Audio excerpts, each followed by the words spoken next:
الحمد لله وحده، والصلاة والسلام على من لا نبي بعده وبعد. فإن بعد استشهاد عمر الفاروق رضي الله عنه اختار المهاجرون والأنصار عثمان بن عفان رضي الله عنه أميراً للمؤمنين، فإن عمر رضي الله عنه جعله في الستة أصحاب الشورى من بعده، فكان خيرهم، فاختاروه خليفة للمؤمنين ولم يرضوا بأحد غيره.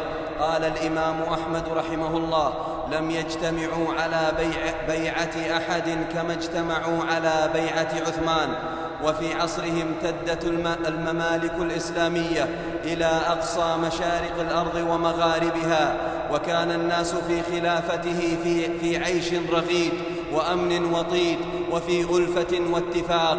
قال الحسن البصري رحمه الله: شهدت منادي عثمان رضي الله عنه ينادي: يا أيها الناس تعالوا إلى كسوتكم، فيأخذون الحلل والملابس، وينادي: يا أيها الناس تعالوا إلى السمن والعسل، يا أيها الناس تعالوا إلى أرزاقكم، فيأتون ويأخذونها وافية.